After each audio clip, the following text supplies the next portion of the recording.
नमस्कार सेवक साथियों। आज का यह विषय बहुत गहरा है क्योंकि जीवन में दुख, चिंता, असंतोष, क्रोध इन सब का मूल कारण बाहर की दुनिया नहीं है बल्कि हमारा अपना मन है। बाबा जुमदेव जी कहते थे, मनुष्य के जीवन का स्वर्ग और नर्क कहीं बाहर नहीं होता, वह उसके अपने मन के भीतर होता है। अगर मन शांत है तो झोपड़ी भी महल बन जाती है, अगर मन अशांत है तो महल भी जेल बन जाता है। इसीलिए आज हम जानेंगे मन की शुद्धि कैसे करें, अहंकार को कैसे मिटाएं, संतोष कैसे लाएं, रिश्तों को कैसे बचाएं और मानव धर्म को जीवन में कैसे उतारें। तो सेवक साथियों, अगर आप भी अपने जीवन में शांति चाहते हैं तो इस वीडियो को अंत तक जरूर देखिए। मन की शुद्धि क्यों जरूरी है? सेवक साथियों, हम रोज अपने शरीर को साफ करते हैं, नहाते हैं, अच्छे कपड़े पहनते हैं, लेकिन क्या हमने कभी सोचा है हम अपने मन को कब साफ करते हैं? बाबा जुमदेव जी कहते थे, शरीर की गंदगी पानी से साफ होती है, लेकिन मन की गंदगी केवल जागरूकता से साफ होती है। मन की गंदगी क्या है? क्रोध, लोभ, मोह, अहंकार, ईर्ष्या, स्वार्थ, ये सभी हमारे मन के भीतर जमा होती रहती है। जैसे दर्पण पर धूल जम जाए तो चेहरा साफ नहीं दिखता, वैसे ही जब मन पर विकार जमा हो जाते हैं तो आत्मा का प्रकाश दिखाई नहीं देता। इसीलिए हमारे सदगुरु महंत बाबा जुमदेव जी कहते थे, मन को रोज साफ करना जरूरी है और मन को साफ करने का एक ही उपाय है, वह है जागरूकता। जागरूकता क्या है? जागरूकता का मतलब अपने विचारों को देखना, अपने व्यवहार को देखना, अपने अहंकार को पहचानना। बाबा कहते थे, जो जागता है वही पाता है, जो सोता है वही खोता है। हम जीवन में अक्सर सोए रहते हैं, क्रोध में सो जाते हैं, अहंकार में सो जाते हैं, लोभ में सो जाते हैं, लेकिन जो व्यक्ति जाग जाता है उसका जीवन बदल जाता है। आईना साफ किया तो चेहरा दिखाई दिया, मन साफ किया तो हर जगह भगवान दिखाई दिया। अहंकार सबसे बड़ा पर्दा। सेवक साथियों, अहंकार मनुष्य के जीवन का सबसे बड़ा दुश्मन है। अहंकार वह पर्दा है जो हमें सत्य को देखने नहीं देता। कई बार हम गलती करते हैं लेकिन हमें अपनी गलतियां दिखाई नहीं देती। क्यों? क्योंकि हमारा अहंकार हमें रोकता है।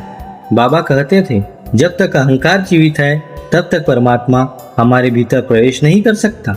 इसीलिए हमें मैं को मिटाना होगा। खुद ही को कर बुलंद इतना कि हर तकदीर से पहले खुदा बंदे से पूछे, बता तेरी रजा क्या है। लेकिन यह तभी संभव है जब अहंकार समाप्त हो। सेवक साथियों, आज का समाज रिश्तों को भी व्यापार बना चुका है। आज लोग पूछते हैं, आपकी हैसियत क्या है? लेकिन बाबा कहते हैं, मानव धर्म हैसियत नहीं पूछता, खैरियत पूछता है। आज दुनिया में कई रिश्ते ऐसे हैं जो केवल स्वार्थ पर टिके हुए हैं। काम खत्म हुआ तो रिश्ता खत्म, माचिस की तीली की तरह लोगों को इस्तेमाल करके फेंक दिया जाता है। लेकिन मानव धर्म हमें सिखाता है, रिश्ते दिल से निभाओ, स्वार्थ से नहीं। जहाँ मौन भी एहसास हो वहाँ असली रिश्ता होता है। आज संसार का सबसे बड़ा रोग क्या है? असंतोष। लोगों के पास सब कुछ है फिर भी वो दुखी है। क्यों? क्योंकि उन्हें जो मिला है उसमें संतोष नहीं है। बाबा कहते थे, संतोष सबसे बड़ा धन है। जिसने संतोष को अपना लिया उसकी दौड़ खत्म हो गई, जिसने असंतोष को अपना लिया उसका जीवन दुख से भर गया। इतनी सी जिंदगी है, किस बात का गुरूर है, जिसके पास संतोष है उसके चेहरे पर नूर है। सेवक साथियों, परिवार की शांति का आधार क्या है? नारी। बाबा जुमदेव जी नारी को शक्ति मानते थे। जहाँ नारी का सम्मान होता है वहाँ भगवान का निवास होता है। एक स्त्री की असली सुंदरता उसके गहनों में नहीं होती, उसके धैर्य में होती है।